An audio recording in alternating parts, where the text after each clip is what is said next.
Hey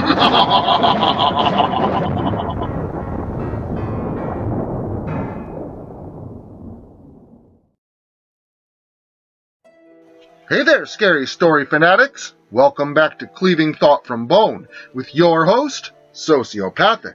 I hope you got your bags packed. I know I sure did, because tonight we're going on a camping trip. So, make sure to grab all your essentials, including a first aid kit. You're gonna need it. You shouldn't be in the Black Woods.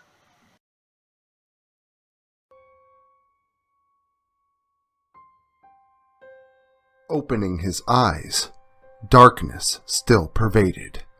The moonlight above obstructed the rubble under which he lay. Pushing it off, as if he didn't know he shouldn't be that strong, the gravel and boulders of clay, hardened into Pennsylvania bluestone, slid to the side, making loud clattering noises that deafened the sounds of crickets and the occasional owl, all of which had now gone silent, as if attempting to shrink themselves from existence. The man stood to his feet, staring straight ahead. He knew where she went, and nothing was going to stop him this time. The man trotted forward, ever creeping towards the lake shore at the foot of the mountain. The moon was bright, illuminating an easily visible path, but he didn't take it. He didn't need a path. This was his home, and he knew a shortcut. The man, dressed all in black, peeked through the orifices of the charred covering over his face as he fiercely glared at the clunky silver sedan, dragging its muffler down a dirt driveway leading away from the lake. The road was windy and avoided many forest obstacles before finally reaching the paved road leading east to civilization. He shot his head slightly downward and to the right. The path he would take was a direct route to the intersection of the paved and gravel roads. She wouldn't get far. The sun was bright in the sky. A bird's-eye view means a view from far above the landscape, and if there was a bird to view it, it would have seen a stretch of highway, long and windy like a snake. Many vehicles were traveling on this particular early Friday morning, but it was the silver, shiny sedan, currently switching lanes so as to prepare for the upcoming exit, that this story revolves around. Inside the vehicle, traveling at the exact speed limit so as to not attract the attention of law enforcement, drove Jeremy. He was tall, handsome, and ending his freshman year at college, signified by the completion of finals last week. In the passenger seat sat his best friend from high school, Jason. Jason was also tall, actually having a few inches on Jeremy, though he was nearly the same age. Although the windows were rolled to a closed position, it wasn't due to the excessive use of the car's air conditioner. Jeremy and Jason were hotboxing the car, that is, smoking large amounts of marijuana so as to envelop the inside of the moving vehicle with a thick, light gray smoke that kind of smelled like pine. The two joked and laughed about their expectations for the upcoming weekend as the blinker flipped, signaling the car was exiting off the exit ramp, now upon them. As Jeremy moved over and slowed his speed, he checked his rearview mirror to land sight on a Crown Victoria decorated with roof rack track lighting and state trooper emblems and stripes. Jason had not apparently noticed the police car, now directly behind them as they came to a stop at the intersection before them, because he was still going on with his humorous rants and slapping Jeremy on the shoulder. Jeremy thought about letting Jason know as he now clicked the blinker to the left position, but the cop car's right blinker was on, ensuring Jeremy, the police officer, would be turning the other direction.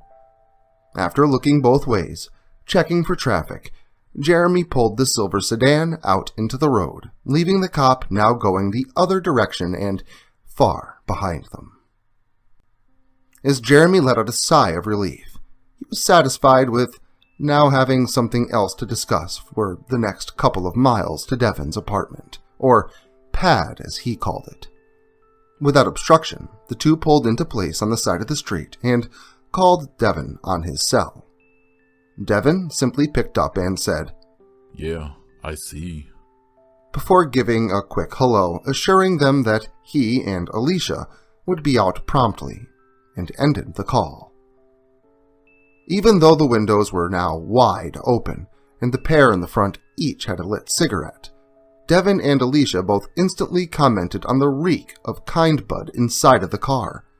Jason jostled in his seat before pulling out a large baggie of buds to show to the pair, now getting in the back, having placed their weekend supplies in the trunk. "How's this going to fit 6? Jason inquired to Jeremy in the front. "The girls are small. We'll figure something out," he stated with confidence. Devon and Alicia shut their doors for the back seat, and Jeremy pulled from place, towards his last rendezvous before the trip would actually begin. Devon reminded Alicia to buckle up as he fastened his belt around his nice clothes he claimed were casual. Alicia sighed and demanded to Devon that she would do what she wanted, remaining unbuckled. Devon had been working on attaining an internship at a law firm which he hoped would be a good fit for him as a permanent career. Most would enjoy a weekend away, like Jeremy, who always seemed to skate by with sports scholarships and little attention to coursework, or like Jason, who got low marks and didn't really care, college being more of a nuisance than anything. But not Devon. Devon would likely spend the weekend worrying about his next career move and the continuance of his academics. Alicia joined his dissatisfaction with a collaborative get-together, but Devon had promised his friends he wouldn't disappoint them by not going. This trip had been long time planned. Alicia agreed to tag along as Devon bought her an inflatable mattress for the tent. Jason lifted his phone to his ear and called his sister, Jordan. The two were the same age, as they were twins, and each more alike than the other would like to admit. Both deviants of expected social behavior, just differing in devices. It wasn't more than 2 minutes after Jason informed his sister that he would be at her place that the group had arrived. This time, Jeremy simply beeped his horn, then began to huff in frustration after a couple of minutes. Patience wasn't one of his virtues. As soon as he had another cigarette lit, Jordan and Karen were seen coming out the front door of the apartment complex. Where are we supposed to sit? Jordan asked her brother. After some deliberation about the dynamics of it, and some jokes thrown around regarding the obvious pun involving the stick shift, Jordan convinced Karen to take the back seat beside Alicia, who would now be in the middle, and Jordan would sit across the three of them, on their laps in the back. The 6 of them managed to travel the full 2 hours and 45 minutes, adding in stops for the girls to utilize public restrooms along the way, just like that. Jeremy, in all of his bulk, and the hooded Jason obviously never complained in the front, and only had a few minor complaints related to comfort from the back. Passing the joint, which Jason would roll and light about every half an hour, back and forth between each, proved to be a little more challenging, however. Devon kept saying he wouldn't smoke because of an upcoming job interview. Karen, not saying much of anything, refused for the time being, claiming only personal reasons for her reluctance. The sun still high in the sky, the party of friends exited the highway's off-ramp for the last time, not expecting to return until late Sunday afternoon. Harpersville, New York was their location, but they were still an easy 30 minutes from their destination. The landscape had given way to large hemlocks and maple trees, covering the mountains towering around them like what looked to be, at a distance, a plush fur belonging to giant beasts sleeping on the earth, covered with foliage and soil, lost to the eyes of time. There was a reason that they called it the Endless Mountain region, and that's exactly what it looked like. endless giant waves of tree-covered mountains, like rippling oceans of land. Not a city for over 35 miles away from where they were headed. The GPS, plugged into the dash of Jeremy's jalopy, would have likely told him to stay on the highway until it reached its end and dumped out onto another, taking them where they wanted to go. Jason, however, insisted that he looked at the map and charted a faster route that would save on gas and bring them a beneficial decrease in police activity for the remainder of the drive. Jason was right. Only 20 minutes later, the group was nearing the end of their journey and spied a little gas station/market on the right. The place was deep in the middle of nowhere, painted brick red and trimmed in a dark brown, and surrounded by tall, imposing pines. We should stop and grab some supplies for the weekend. Alicia spouted from the back and behind Jordan's legs. Jordan stretched over the three in the back, and she agreed, saying that she had to pee. Again? Jason asked rhetorically. It's cool, dude. We gotta grab some beer anyway. Jeremy told him, pulling in and parking near the doors. The group opened all the doors and began piling out. If each of them were wearing colorful clothes and red noses, the scene would have mirrored a typical clown act performed at circuses. Alicia, Devin, Jeremy, and Jason stretched their legs and spines, squeezing the blood within their forms back into circulation, while Jordan grabbed a hold of Karen's hand and drug her inside with haste, having to pee and wanting company as most girls do. The rest of the pack began walking towards the door and then through it. 3/4 of them red-eyed and laughing to themselves. Devin was smiling, but not saying much, trying to invoke conversation with his girlfriend, Alicia, who was currently asking Jason about his stash of greenery. Jeremy left Jason to it and went straight to the back in a beeline for the beer cooler, highlighted with billboard-like signs featuring different beer logos. Jason ended his conversation with Alicia quickly, paranoid that the clerk, a fat, sweating, bald man in his 40s standing at the counter, would hear them and rat them out to law enforcement. Alicia and Devin decided they would begin foraging for the other essentials for the weekend, including soda, food, and various other camping essentials. It was when Jordan and Karen came out of the bathroom that Jeremy lost focus on quibbling over beer selection so as to respond to Jordan's flirtatious taunts. She was joshing Jeremy regarding his elderly-style driving when he responded back, jokingly, with a non-humorous remark. Jordan understood that it was a slip of the tongue, but she pushed Jeremy backward anyway to display ethical principle. Jeremy crashed into a rack of small potato chips, toppling it over, hitting the floor with a disturbance that broke the nearly painful silence of the tiny gas mart, aside from the loud group of young adults who brought their own energy into the place. Without it, the small store would have seemed droll and colorless, not a hue, but an atmosphere. Hey, watch what you're doing. What are you kids up to anyway? Haven't seen you around here before. It's a pretty small community and I know just about everyone. The bald, sweaty man from behind the counter finally spoke up, talking directly to Jeremy, who was now picking up the merchandise and re-racking it on the now upright stand. Devin was the first to respond to the man, reaching the counter first with Alicia and an armful of supplies. Sorry about that. Do you want us to pay for anything? Devin asked, hoping just to quell whatever resentment that may remain. Nah, it's okay. No harm, no foul. The man's mood seemed to lighten. Devin explained to the man that they were going camping so as to unwind after a stressful year of academics. Camping? Not too many places around here to go camping. Nearly everything's private property. Devin remained silent, being joined by the rest of his companions behind him. Alicia blurted out that they were going up to Locust Lake. The man's face went sour, like he got the taste of something bad. Why the hell would you want to go up there? He asked them. Go where? A little girl asked, coming from a door behind the man, joining him behind the counter. Oh, nothing. I was just telling these nice folks that there's a great public camp about 30 minutes west of here. He finished telling the child, while looking at the members of the group.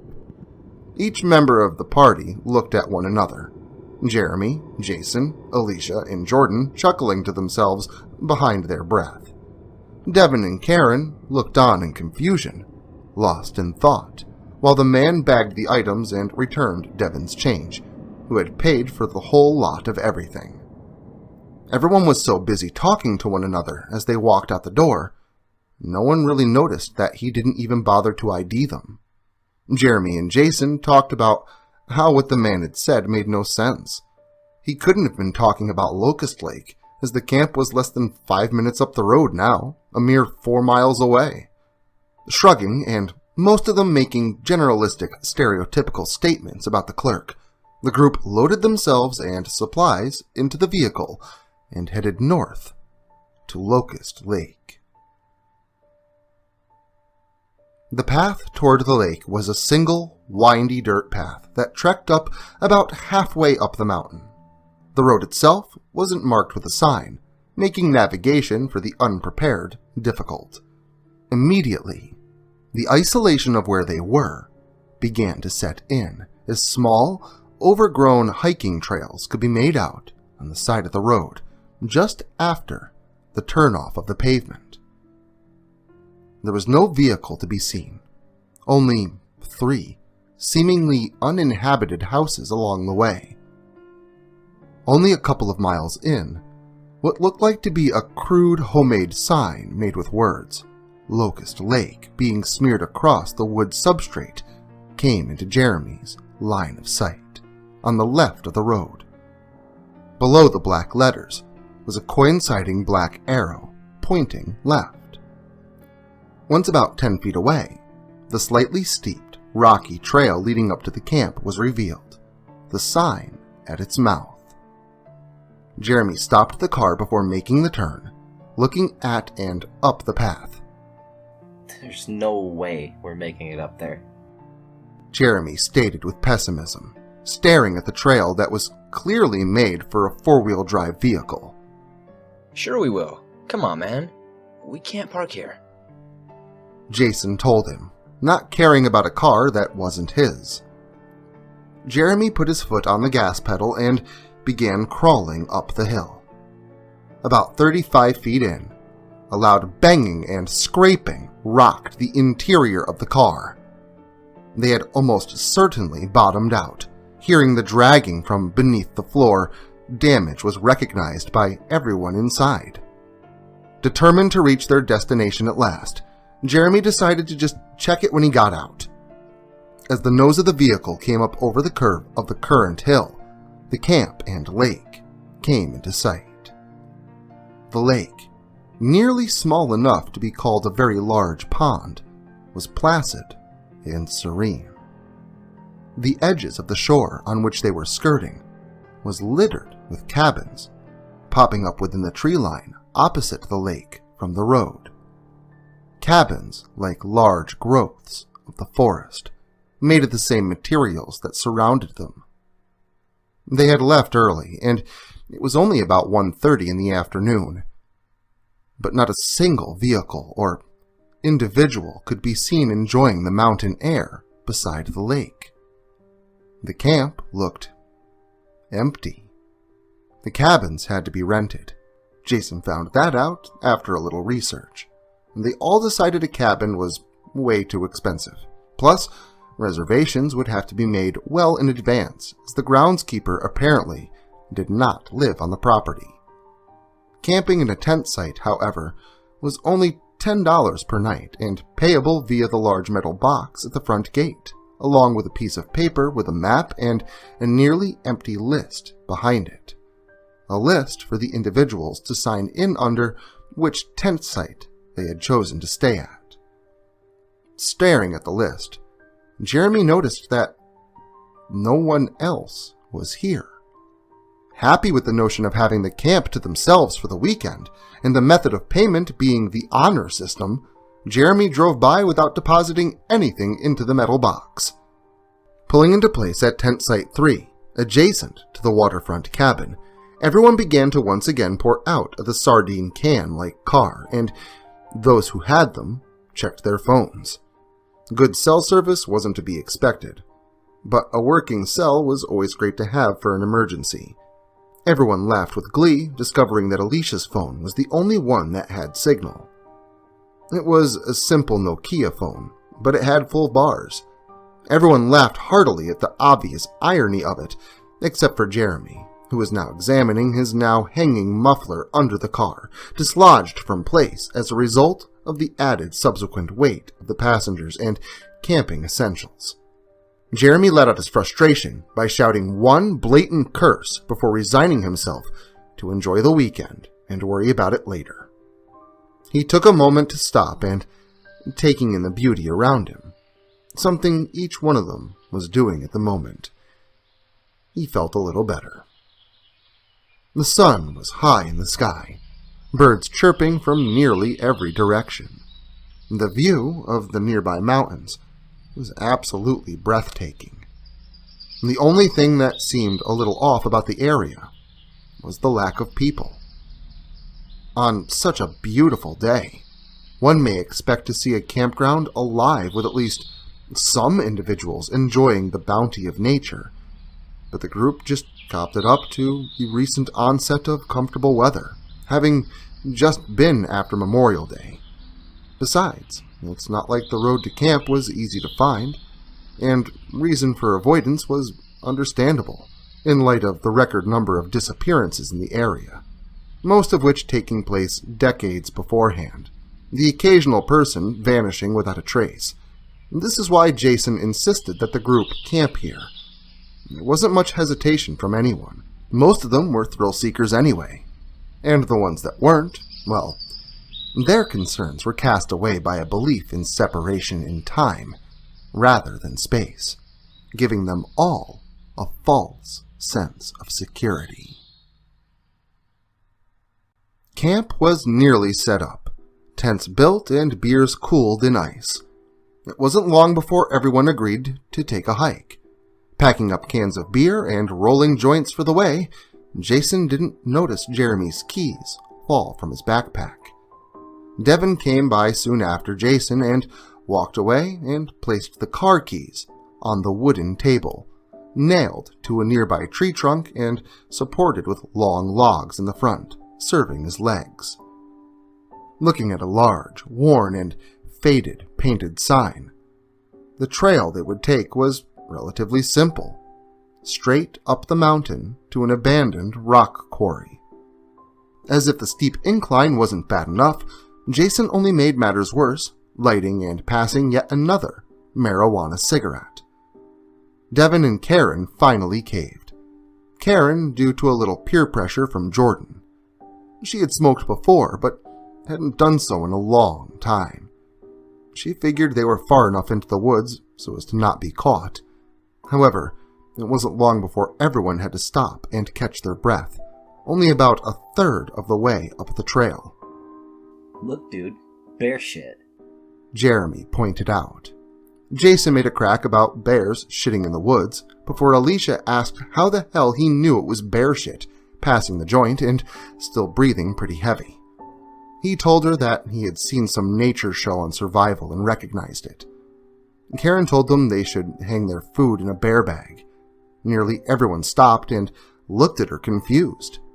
Karen began explaining the purposes of a bear bag when Jordan exclaimed, Hey guys, over there.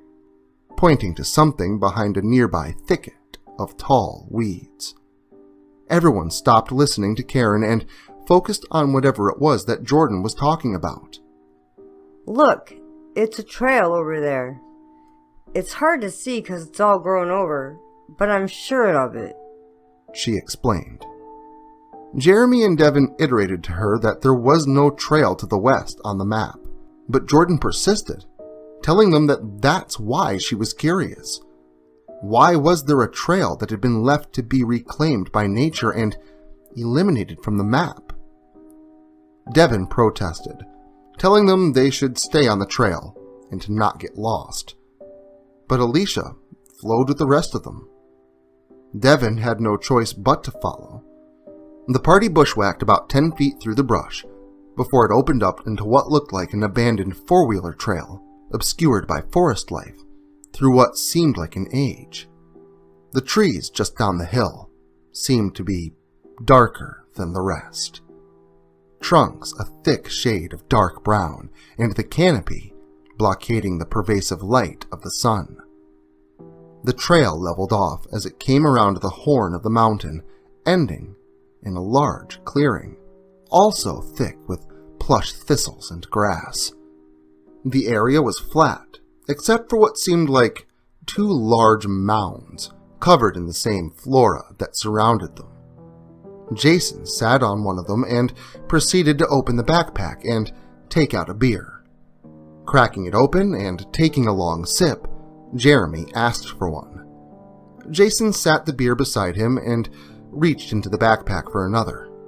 But when his hand touched something hard and smooth on the ground beside his beer, hidden from sight by grassy roots and leaves, Jason ignored Jeremy's request at the moment and fumbled around in the grassy forest floor, gripping tight on an item to pull it up. When he did, it bit him, or it felt like it did.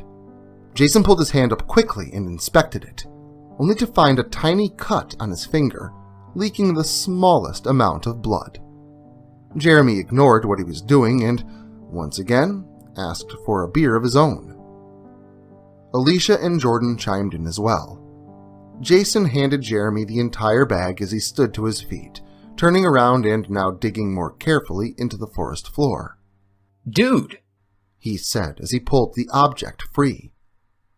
Jeremy and Jordan turned around to see Jason holding the head of an old pole saw, the blade red and brown with rust, grass still clinging to the teeth, as if they tried desperately for him to not free it by grabbing a hold of it so tightly, like appendages were removed along with the object. Jason gripped it by the rotted wooden handle, broken off at about a foot in length. Jason was talking about why someone would even have this out here when Alicia began complaining about the hike, wanting to go back to camp. No one really wanted to quit, but no one really wanted to listen to her incessant whining either. Everyone decided to turn back, Jeremy handing the heavy backpack to Jason. Jason placed the old blade inside, before zipping it up and throwing it across his back. No one ever caught notice of the ominous black figure standing motionless behind the tree boughs at the edge of the clearing. The trek back didn't take nearly as long, especially since the majority was downhill. Before long, the view of camp came into sight. However, everyone looked confused at the little purple bike that sat, leaned up against a tree at the edge of their sight, next to the car. As the group came around the corner of the campsite, with their tents all up like bubble wrap, the little girl from the gas station could easily be viewed sitting next to an unignited fire pit, silent and with a look of concern on her face. Hey, honey, what are you doing here? Aren't you the girl from the gas station? Karen asked her. You shouldn't be here. She told her. What do you mean?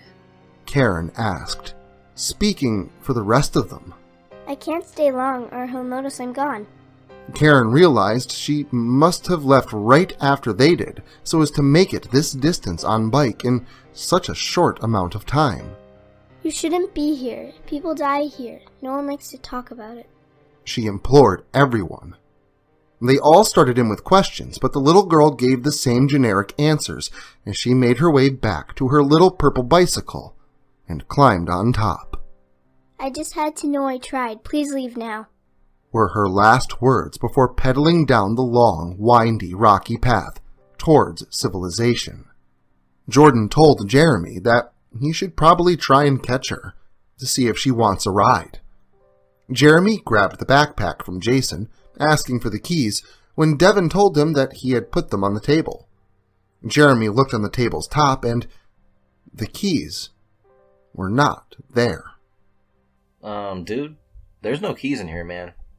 Devin walked over to see for himself and found that the keys were not there in plain sight in the center where he had left them. The boy searched the backpack over and over, commenting loosely on Jason's souvenir, and relinquished the idea that maybe the girl stole them. Why would she steal them if she was trying to convince us to leave? Karen inquired them. They all decided that she was likely trying to scare them, using some local legend as a prank, and scampered off before they noticed the keys were missing. They then agreed to just enjoy the evening as best they could, where they were, and use Alicia's phone to call for help in the morning if need be. The situation didn't sit right with Karen. The night began to grow dim. Everyone roasting hot dogs for dinner and telling college anecdotes. The fire was beginning to get low. Jason, who had just finished rolling another joint, to be enjoyed by the warmth of the fire, was elected to go get some more wood.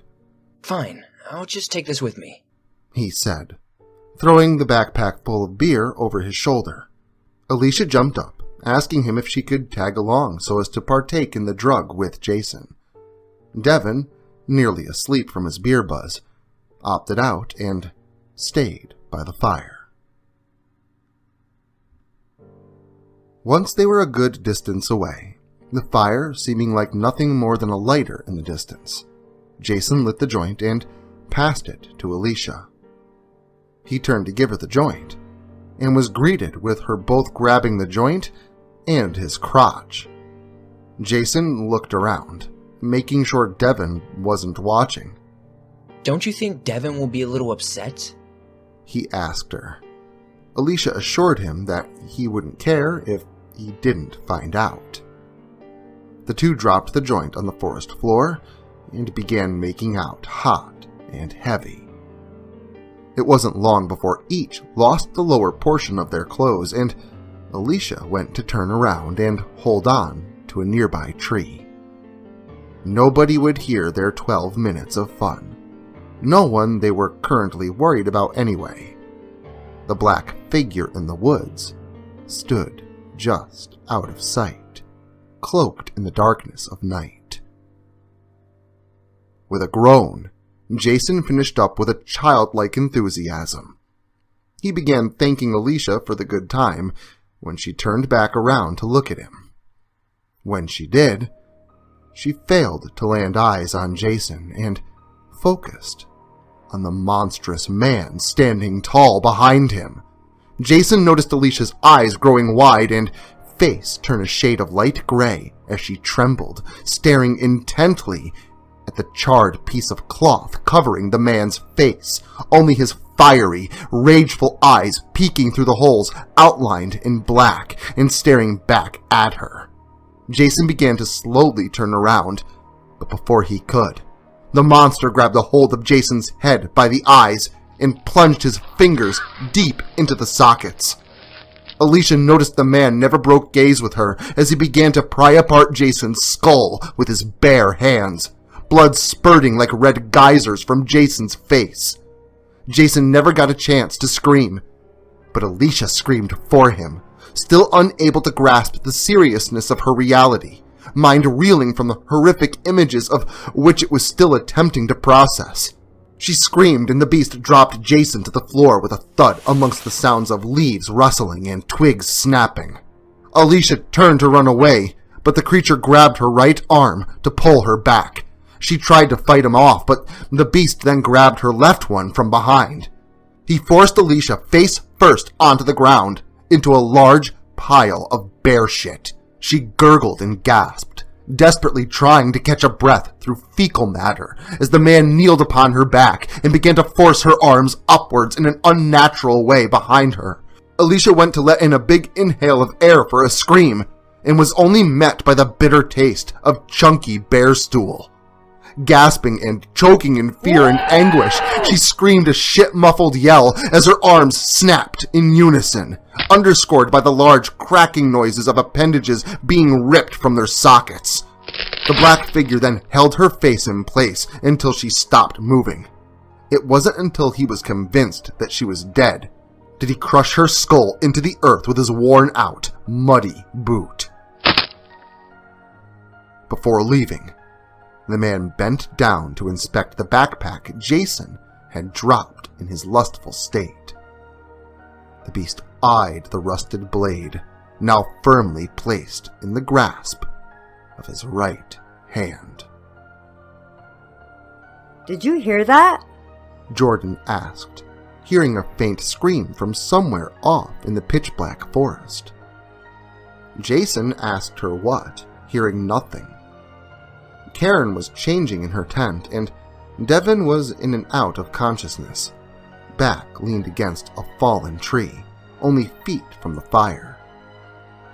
Jordan listened on to hear once again the noise she had just heard. Nothing was there. The forest had regained its deceiving silence once again. Well, I'm going to go look for those two. It's been a while. They should have been back by now. Jordan insisted, hoping Jeremy or Devin would call their bluff and join her. Neither did. Devin didn't move, and Jason merely wished her luck. Jordan grabbed a flashlight from the table, nailed to a nearby tree, and scampered off into the open arms of the dark forest beyond. Jordan was nearly out of sight of the dimming fire behind her, which Jeremy had been able to keep alive with some branches of fallen trees that lay strewn about the campsite. Jordan stopped and began visually investigating an odd-looking object caught in the glow of her previously searching flashlight. From where she stood, it looked like an odd-looking growth growing from the trunk of a tree, covered in yellow hanging moss. Jordan took a few steps closer, taking the focus of the flashlight off the object and walked forward, ever closer to the unknown. It was when she was about 10 feet away that she debunked the idea of yellow moss. It was hair. Whatever was growing out of the tree had long, yellow hair. Jordan creeped forward ever slower, anticipating the nightmares of her worst thoughts. When she was almost close enough to touch it, she noticed the ends of the golden hair were stained red. Reaching out, Jordan pulled the hair back, revealing a horrific sight that she would never be able to escape. The growth was not a growth at all. It was a head. The little girl's head from the gas station, last seen riding away on her purple bike. Her decapitated head had seemingly been nailed crudely to the tree, depressing and misshaping the face into something nearly unrecognizable. Jordan stepped back and placed her hand up to her mouth. She let out an ear-piercing shriek before sprinting back towards the light of the fire. From the perspective of those at camp, Jordan could be seen approaching by the flashlight, now bobbling and waving around in all directions violently as it approached. Reaching camp, she could barely get out the words. Karen was able to make her calm down enough to spit out 2 words. Girl's head. Jordan repeated this phrase over and over. Jeremy was just trying to tell her to shut up, which wasn't working. Girl's head. Girl's head! Jordan was yelling now. Karen decided Jordan looked frantic enough to take the situation much more seriously and call for help. And that's when she realized Alicia had the only phone with a signal and had not been seen since going to collect firewood with Jason. Devin was more alert now, being wakened into sobriety by Jordan's frantic state. Karen deliberated the topic of the phone, and Devin told him he would simply follow the trail up the mountain to the top to the abandoned quarry and make the call from there, figuring a signal would be better received from the top of the mountain. Jordan started telling him not to go before returning back to her mantra. Karen told him it wasn't too good of an idea, but Devin insisted that he would be fine. He honestly thought everyone was overreacting anyway. Besides, maybe he could catch his girlfriend cheating on his little journey. He insisted Karen stay with Jordan and calm her down, and Jeremy stay with them and keep them safe. Jeremy was the meathead of the group and was always used as protection for the group when needed. Devin took Jordan's flashlight and began the steeply inclined journey up the mountain's summit. The trail was black. The moonlight barely crept past the leaves above. Devin was at the mercy of his flashlight, which was working well. Devin was panting hard, but firm in his resolve to make it to the top. He had traveled well past the point from which they had turned back last time, well above the flat area near the blackened trees that resided nearby. No, Devin was almost at the top, the canopy ahead opening up into space, stars, and moonlight at the end. He was nearly there. Devin was only a few hundred feet away. He stopped where he was, only for a moment to catch his breath. He scanned the perimeter of his location, and about 30 feet away on the trail ahead, something reflected the light of the flashlight back at him. Something glistened in the illumination. Devin began walking up to it, never losing sight of it as he approached. He stopped only inches away in wonderment and confusion. Before him, hung upon the tree, was Jeremy's car keys. Knowing the circumstances to be very wrong and unnatural, Devin ultimately identified the eventual need for the keys and reached out for them. He never heard the noise of the approaching beast behind him. Devin only felt a sharp pain in his side before his world faded to black. The atmosphere at camp was quiet and tense. Jeremy stared deep into the flames at the fire pit, thinking deeply to himself so as to not upset the girls. Jordan was quiet now, but rocking back and forth in place, gripping tight to her knees. Karen sat on a blanket on the ground beside her, arm around her shoulder, trying to convey a sense of security. The three of them heard a sound of approaching footsteps on the dirt of the trail just beyond camp, and getting ever closer. No way he made it up there that fast. Jeremy thought to himself. Hey dude, did you get a signal on the way there or something? He asked. He didn't think anything was wrong. The steps didn't sound frantic, but given the lack of response, the droning movement of whatever approached in the darkness, it seemed determined. Jeremy looked on in silence, scanning the edge of where firelight met the pitch of night. Jason? Alicia? Jeremy asked again, into the dark beyond. Nothing. No verbal response. The only response he received was the sight of what now began breaking the barrier of darkness and into the light, trudging ever forward towards the center of camp. Jordan let out an ear-piercing shriek at first sight of the beast, clothed in a jet black long coat and a black hood, a piece of burned fabric covering his face. In his right hand, he sported the rusted head of the pole saw that Jason had discovered and stashed in his backpack, only now it was covered in thick, dripping crimson.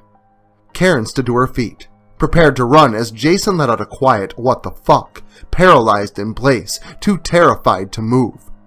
Jordan was the first to attempt running, but the man was already upon her, only having been 8 feet away when first identified. With one long step, the man reached forward and grabbed a hold of Jordan's shoulder, throwing her into the deep fire pit face first and onto burning embers. Jeremy had run up to confront the monster, telling Karen to run.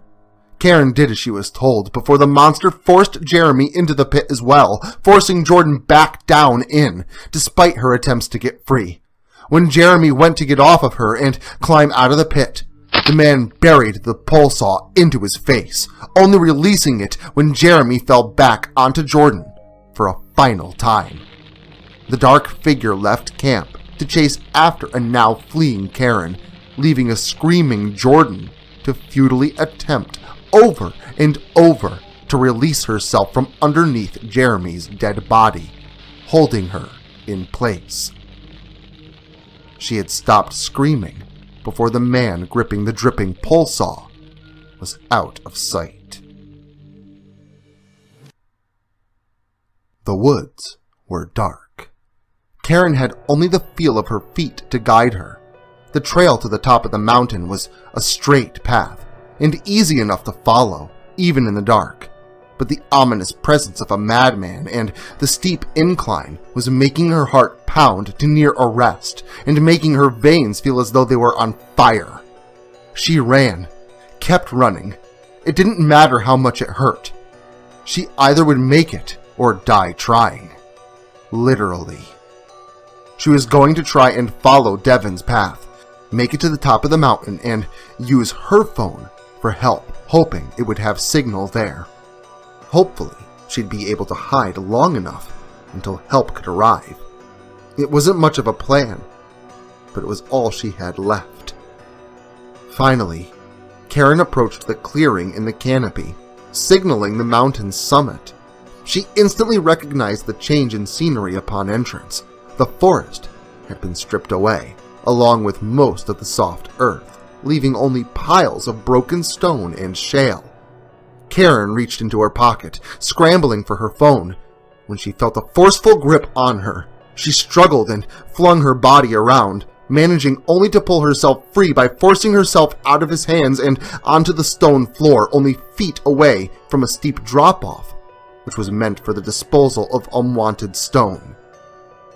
She looked up to see the creature before her, tall, black, menacing. He began to raise the hand holding his weapon above his head when Karen and the figure heard a loud shout come from behind him. Both turned their heads, and as they did, Karen saw Devon grab a hold of the man from behind, a large, wet, red wound leaking onto the right side of his shirt, accentuated by the large tear in the fabric. Devon managed to knock the saw from the man's hand, and that was about all. The figure spun around and forced his thick gloved hand deep into Devon's wound, pulling and grabbing at whatever he could reach. As Devon stood gurgling and spouting up blood, Karen slowly reached for the saw. Taking it in her hand, she stood up behind the man, reached around his neck, and sliced his throat open with its rusted, toothy length. Devon felt the stone beneath him as the man grasped at his throat, blood spurting from the cracks between his gloved fingers. The man stumbled backwards, past that of Karen, while upon the edge, a fiery rage in his eyes. Karen gave him one final push, sending him to the stone far below, rocks falling after him and partially burying him in rubble, smashing against his bones on impact. His permanent location confirmed by Karen herself as she peered over the edge. Her attention was then brought back to Devon, who was desperately gurgling and trying to speak. She crawled over to him and asked him to try and save his strength. Tears in her eyes, Devon reached out with his bloody hand, placing something firm and cold in hers. With one final release, Devon died in Karen's arms. Karen wept for the loss of her friends, all her friends. Why did this have to happen to her? She looked down to her hand to see what Devon had given to her. In her right hand was a bloody set of car keys. Devon had given her the car keys. Exhausted, despaired, and broken, Karen began hiking down the long, windy trail in the dark. Quietly and mouse-like, Karen couldn't help but notice the quiet, deceivingly serenity of the forest, almost like a lie meant for covering some kind of horrific truth. She knew the truth of it now, and this place was not meant for her. None of them should have come here. It wasn't long before the car was in sight. Karen left the camping supplies lying about as she shut the driver's side door and started the engine of the clunky silver sedan. The muffler dragging all the way down the windy road, she made it to the bottom of the first part without bottoming out, considering the difference in weight, and proceeded right towards the paved road intersection. She first spotted the pavement about 5 minutes down the road. The second, she spied a trail all overgrown on the right, thought about how it was commented on upon their arrival, without knowing the secret of it all. Refocused on the road, she began driving by it.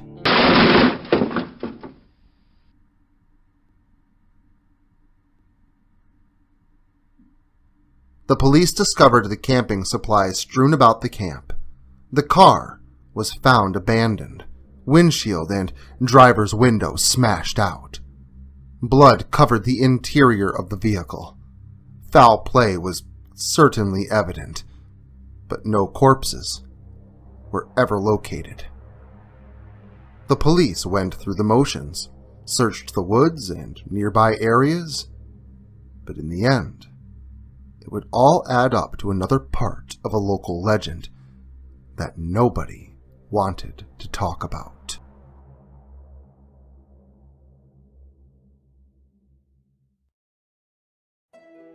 Okay, so the lesson is, if you're going camping at Locust Lake, bring a reputable phone, don't let your keys out of your sight, and pack a fully automatic. It couldn't hurt. And before you embark on your next horrific endeavor, make note to come back again next Saturday for a story that's out of this world. And until then, be sure to like, share, subscribe, and turn on notifications so I can catch you all next Saturday.